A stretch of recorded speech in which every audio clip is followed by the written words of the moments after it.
Bien, le quatrième exercice, je vous laisse prendre connaissance du sujet, vous l'avez sur le papier, et on va tout de suite faire l'arbre qui est demandé dans la première question. Oui, alors d'abord, je voudrais quand même revenir sur juste une expression. Là, c'est le mot simultanément qui veut dire que donc on va tirer les deux enveloppes en même temps. Or, nous, il ne nous est pas possible de faire un arbre où on va tirer deux enveloppes en même temps. Alors, comment est-ce qu'on procède? Tout simplement, le simultanément se traduira dans un arbre par le tirage d'une enveloppe qu'on ne remet pas, puis le tirage d'une seconde enveloppe. Ça veut dire que vous allez donc avoir des tirages. Un tirage simultané, c'est pareil que deux tirages successifs sans remise. Donc la première enveloppe va vous donner trois possibilités. Soit elle est vide, soit vous recevez 5 euros, soit elle contient 20 euros. Vous avez donc trois probabilités différentes, puisque vous n'avez pas le même nombre de chacune de ces enveloppes. Vous savez que vous avez 100 enveloppes, vous en avez 60 qui sont vides, donc vous pouvez simplifier à 6 sur 10, ou on pourrait même encore simplifier à 3 cinquièmes. Vous en avez 30 qui sont à 5 euros, et vous en avez seulement 10 à 20 euros. Donc voilà, j'ai un petit peu simplifié les fractions, ça nous donne ceci. Mais alors la deuxième enveloppe, il ne faut pas oublier que elle est il y a une enveloppe de moins, c'est-à-dire que vous n'avez plus 100 enveloppes, mais cette fois-ci vous en avez 99. Et donc vous pouvez encore une fois, à chaque fois, tirer soit une enveloppe vide, soit une enveloppe contenant 5, soit une enveloppe contenant 20 euros, qu'on a à chaque fois. Mais les probabilités vont varier, bien sûr nous aurons sur 99 à chaque fois, mais vous avez, dans le premier cas, ici, tiré déjà une enveloppe vide. Donc vous en aviez 60, il vous en reste 59 parmi les 99 enveloppes qui vous restent. Les enveloppes à 5 euros, vous n'en avez pas tiré, vous en aviez 30, vous en avez toujours 30. Et les enveloppes à 20 euros, vous en aviez 10, vous en avez toujours 10. Les probabilités vont changer par contre pour le deuxième cas, puisque cette fois-ci, vous avez tiré une enveloppe de 5 euros. Donc vous avez plus que 99 enveloppes, puisque l'une a été tirée, mais par contre il vous reste bien 60 enveloppes vides. La différence, c'est qu'il ne vous reste plus que 29 enveloppes à 5 euros. D'accord? Donc sur 99 également. Et puis pour l'enveloppe de 20 euros, il vous reste toujours vos 10 enveloppes, mais sur 99, que j'ai du mal à écrire. Voilà.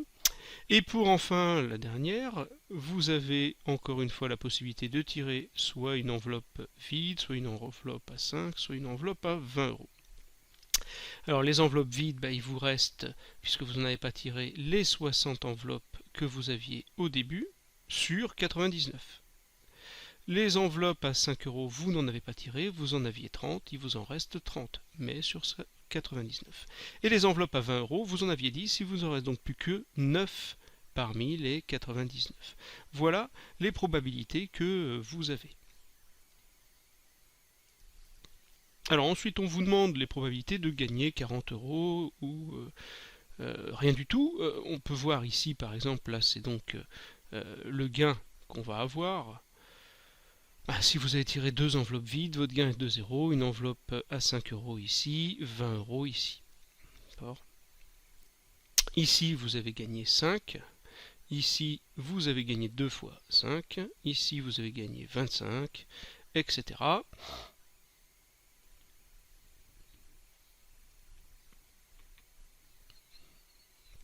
Donc on vous demande la probabilité d'obtenir 40. 40, vous voyez que c'est ici la dernière ligne.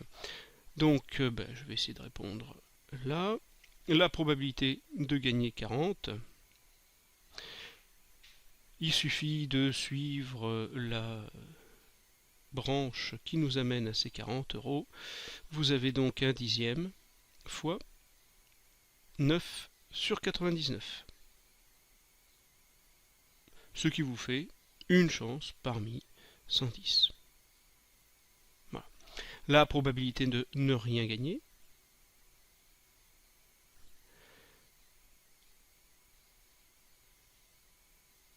bah, c'est uniquement la première ligne, hein, là ici. C'est donc 6 sur 10 fois 59 sur 99. Ce qui nous donne 59 sur 165 une fois simplifié. Voilà pour la deuxième question. Et alors dans la troisième question, on vous propose cette fois-ci de regarder les gains quand on a une mise de 5. Donc là les gains, mais avec la mise, qui vont évidemment faire que vous allez perdre 5 euros à chaque fois. Donc il suffit de retirer 5 à chacun des nombres de la colonne précédente. Alors, on vous demande de faire le tableau qui va nous permettre d'avoir la loi de probabilité de la variable x. Donc vous savez que cette loi est définie quand vous avez rempli un tableau où vous avez toutes les valeurs possibles pour x et que vous avez toutes les probabilités qui correspondent. Donc quelles sont les valeurs possibles pour x? Vous les avez dans cette colonne. Vous avez la possibilité de perdre 5 euros. Vous avez la possibilité de ne rien gagner, 0. Vous avez la possibilité de gagner 5 euros. Vous avez la possibilité de gagner 15 euros, puis celle d'en gagner 20, et enfin, le mieux pour vous, c'est d'en gagner 35. Voilà, donc on va maintenant calculer les probabilités de chacun. Alors vous savez déjà que la probabilité de perdre 5 euros, c'était la branche qui est tout en haut, et nous avions déjà calculé que c'était 59 sur 165. On avait également calculé la probabilité de gagner 40 euros, donc là maintenant avec la mise de 5 euros, ça nous fait gagner 35 euros. C'était 1 sur 110. Bien, les autres, donc là on a fait ces deux-là. Pour les autres, ici et ici, il va suffire de faire 6 dixièmes fois 30 sur 99, plus 3 dixièmes fois 60 sur 99. Alors je vous l'écris pour celle-là, puis après je marquerai directement les résultats. Hein. Donc 6 dixièmes fois 30 sur 99, plus la deuxième branche, 3 dixièmes fois 60 sur 99. Quand on fait le calcul, moi j'ai obtenu 4 sur 11. Donc là ici on obtient 4 sur 11. Pour 5, vous avez cette branche qui vous amène à 5, c'est-à-dire 3 dixièmes fois 29 sur 99, c'est tout. Vous trouvez 29 sur 330.